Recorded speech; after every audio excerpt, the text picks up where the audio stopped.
చక్కగా చెప్పాడు. ఇంతేనండి. ఇప్పుడు జ్ఞానికి అజ్ఞానికి భేదం ఏమిటంటే ఇద్దరూ కర్మలు చేస్తుంటారు.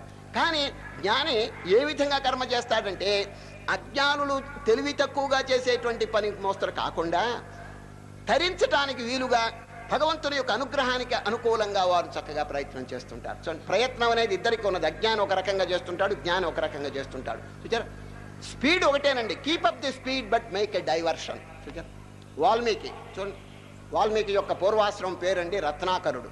రత్నాకరుడు దారిపోయే వాళ్ళందరినీ దోచుకుంటూ చాలా హీనమైనటువంటి చరిత్ర ఉన్నదండి. మీకు తెలుసు కదా వారి చరిత్ర. వాల్మీకి రత్నాకరుడు. సప్తఋషులు వచ్చారండి. సప్తఋషులు వస్తే ఏమయ్యా పాపం మూట కట్టుకుంటున్నావు ఏంటని చెప్పి చక్కగా బోధ చెప్పినారు. ఆఖరికి వీరు తరించడానికి ఉపాయం అడిగినారు. రామ అనేది తల్ల కిందలు చేసి ఉపదేశం చేశారు. మర జపం చేయవయ్యా అన్నాడు. ఎంత పట్టుదల ఉన్నదంటే వాల్మీకి మర అనేటువంటిదండి. భోజనం లేదు, ఏమి లేదండి. అట్లా కూర్చుని ఎంత కాలమో జపం చేసేసాడు. అక్కడ రామ అయిపోయిందండి. చూడండి, రామ రామ రామ రామ అయిపోయి ఆ పవిత్రమైన తారకం యొక్క జపం చేసా పాపం అంతా భస్వం అయిపోయిందండి. చూచారు, ఆ జ్ఞానం అనేది చక్కగా అంకురించిందండి. ఆఖరికి ఆది కవీశ్వరుడుగా రామాయణం రాసినటువంటి మహాకవిగా పేరు పొందినాడండి. చూచారు, ఇంత మార్పు ఎక్కడి నుంచి వచ్చింది చెప్పండి. ఇది ఎవరిని కూడా మీరు తక్కువ అని చెప్పి చెప్పకూడదని భగవద్గీత యొక్క ఆదేశం అండి.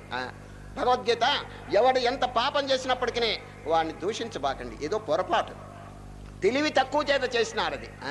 అపి చేదసి పాపేభ్య సర్వేభ్య పాపకృత్తమ. సూపర్లేటివ్ డిగ్రీ వాడారండి కృష్ణ పరమాత్మ రేపు 4వ అధ్యాయం. అపి చేదసి పాపేభ్య సర్వేభ్య పాపకృత్తమ సర్వం జ్ఞానప్లవేనైవ వృజినం సంతరిష్యసి. అర్జున, మహాపాప సముద్రం సంపాదించిన జ్ఞానం అనే నావ తెచ్చుకోవయ్యా. అవలీలగా ఈ పాప సముద్రం దాటివేయుచున్నా. చూడండి, ఎంత ధైర్యం చెప్పిన. పాపం చెయ్యమని కాదు, ఏదైనా పొరపాటు గ్రహపాటున పాపం చేసినా ఇక అధైర్యపడవద్దు. ఇక మీదట ఆ పాపం కడిగి వేసుకుని పుణ్యంలో అడుగు పెట్టు. చూచారు, జ్ఞానంలో అడుగు పెట్టండి. అదండి మహనీయులు ఏం చెప్పినారు. Hate sin but not the sinner.